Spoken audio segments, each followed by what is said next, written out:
안녕하십니까. 머니투데이 선임기자 오동희라고 합니다. 오늘은 삼성물산과 제일모직 합병 재판 관련 세 번째 이슈인 업무상 배임죄에 대해서 시시비비를 가려볼까 하는데요. 지난번 유튜브에서 삼성물산과 제일모직 합병 관련 재판 핵심 쟁점인 합병 비율의 적정성의 문제와 삼성바이오로직스의 콜옵션 부채에 대해 검토를 해봤는데요. 그 상세한 내용이 혹시 궁금하시면 앞선 삼성물산 합병 재판 쟁점 분석 1편과 2편을 보시면 되겠습니다. 이번에는 세 번째 쟁점인 업무상 배임죄에 대해서 알아볼 건데요. 검찰의 주장부터 보면 검찰은 이재용 삼성전자 부회장과 최치훈 전 삼성물산 이사회 의장, 김신, 이영호 전 삼성물산 사장 등에 대해서 업무상 배임 혐의로 지난해 9월에 기소해서 현재 재판을 진행 중인데요. 원래 검찰이 조사할 당시에는 이재용 삼성전자 부회장에 대해서는 업무상 배임죄에 대해서는 다투지를 않다가 기소 남발을 막기 위해서 설립된 검찰수사심의위원회에서 지난해 이 부회장에 대해서 불기소를 권고를 했습니다. 그러자 이제 검찰은 그 불기소 권고를 받아들이지는 않고 공소장에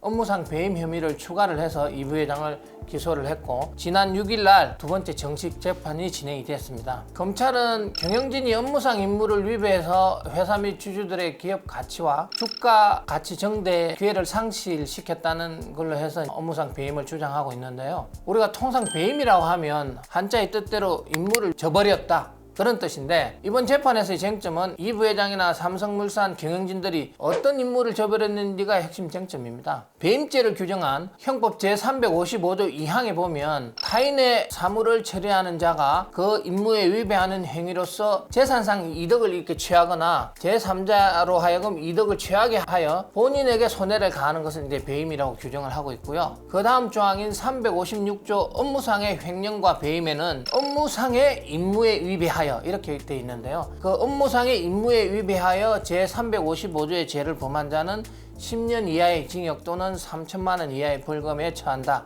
이렇게 되어 있습니다. 사실 이번 재판은 제일모직과 삼성물산의 합병 비율이 1대 0.35로 정해졌고 그로 인해서 삼성물산 주주에게 불리해졌다, 그리고 삼성물산 주주들이 손해를 입었다, 그래서 삼성물산 경영진이 이를 방치한 것에 대해서 업무상 배임이다 하는 게 검찰의 주장인데요. 실제 이게 업무상 배임죄에 해당되는지를 따져봐야 되겠죠. 이 부회장 측 변호인들은 주주에게 손해가 없었다라고 주장할 뿐더러 법리에도 어긋난다라고 이야기를 했는데요. 반면에 검찰은 주주들에게 손해가 있었으니 업무상 배임이다, 이런 게 다툼이 있죠. 그래서 주주에게 손해를 입힌 것이 업무상 배임죄로 처벌받을 수 있는지에 대한 것은 대법원 전원 합의체에서 주주에게 손해를 입힌 것은 경영진의 업무상 배임죄가 성립되지 않는다는 판례가 이미 있습니다. 근데 많은 분들이 회사의 경영진들은 주주의 이익에 대해서 책임을 져야 되는 거 아니냐 물으실 수 있을 텐데요. 이미 앞서 말씀드린 것처럼 업무상 배임죄의 법조항에 보면 타인의 사물을 처리하는 자가 회사의 경영진을 말하는 거고요. 그 임무에 위배해 재산상의 이익을 취득하거나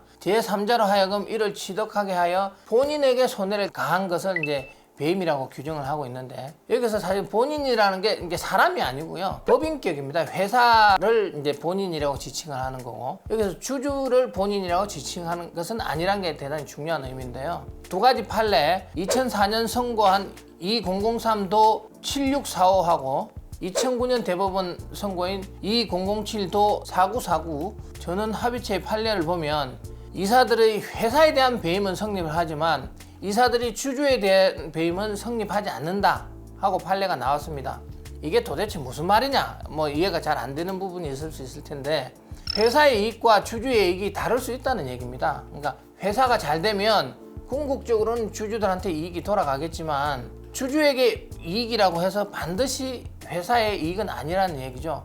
쉽게 예를 들면 헤지펀드들은 단기간에 회사에 투자해서 많은 투자 이익을 빼내가는 게 목적이라서 기업에 유보금이 있으면 배당을 많이 하라, 이렇게 주장을 하겠지만 경영진들 입장에서 보면 기업이 최대한 이익을 많이 내고 영속적으로 성장하기 위해서는 배당보다는 투자를 더 해야 되겠다, 이렇게 판단해서 투자를 더 할 수 있죠. 그러면 장기 주주들에게 더 이익이 많이 가는 상황이 되는 거고, 경영진들은 그런 걸 목표로 할 수 있습니다. 이런 경우 보면 회사에 대한 이익과 주주에 대한 이익이 다를 수 있는 거죠. 경영진들이 어떤 행위를 할 때도. 그래서 저는 합의체 판결에서 업무를 위임받은 자가 도대체 누구로부터 업무를 위임받은 거냐는 그 판결이 있었는데, 주식회사의 이사는 주식회사의 사무를 처리하는 자의 위치에 있다. 그러니까 회사의 사무를 처리하는 자의 위치에 있다는 거지, 주식회사하고는 별개인 주주들에 대한 사무를 처리하는 자의 위치에는 있지 않다라는 게 대법원 전원합의체 판례입니다. 주식회사 이사들이 회사의 사무 처리자는 맞지만 주주들에 대한 관계에서 그들의 사무를 처리하는 자의 지위는 아니다, 이 얘기고요.